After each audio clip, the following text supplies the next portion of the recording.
تصور وکړئ چې د نړۍ تر ټولو مهمه ودانۍ یعنې سپینه ماڼۍ د خپلو ښکلو او رسمي جوړښتونو تر شا یو پټ حقیقت لري. په رسمي نقشو کې داسې زینې ښکاري چې مستقیما په یو کلک دیوال ختمیږي، خو حقیقت دا دی چې دا زینې هلته نه درېږي بلکې ښکته ځي او یو پټ ځای ته رسیږي. په رسمي ډول ویل کېږي چې دا ځای یو لوی او عصري بالروم دی چې نږدې د 1000 کسانو د ناستې ظرفیت لري. لوړې ستنې لري، ښکلې شیشې لري او د سپینې ماڼۍ د جنوبي باغ پر لور پراخ لیدلوری لري. خو د دې ظاهري تصویر تر شا ډېرې پوښتنې راپورته شوې دي.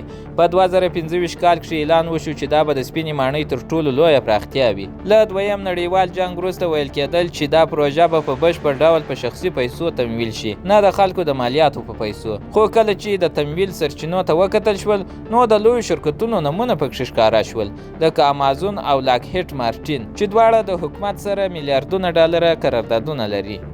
دا حالت دا پوښتنه راپورته کوي چې آیا دا یوازې یو عادي تالار دی که تر شا یې بل څه هم روان دي.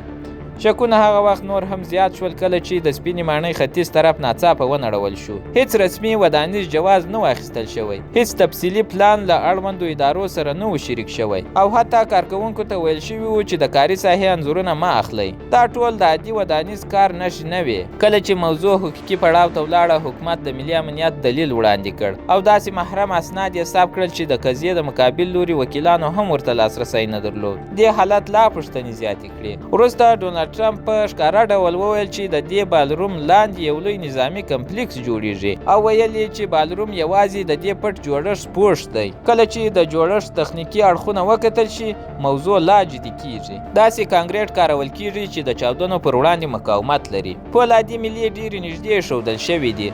برقي سیسټمونه د برقي مقناطیسي څپو پر وړاندې خوندي دي او د هوا او اوبو سیسټمونه د کیمیاوي او بیولوژیکي خطرونو لپاره ځانګړی امنیت لري. پخوا د همدې ځای لاندې د ولسمشر اضطراري مرکز موجود و چې PAOC نومېده او له 1942 کال راهیسې د هېواد د مشرتابه ساتنه کوله. خو اوس هغه بشپړ له منځه وړل شوی او پر ځای یې نوی ډېر پرمختللی او خوندي مرکز جوړیږي. د دې بدلون تر شا دلیل د نړۍ بدلیدونکی امنیتي وضعیت دی. نن ورځ داسې وسلې شته چې په 2 دقیقو کې هدف ته رسیږي.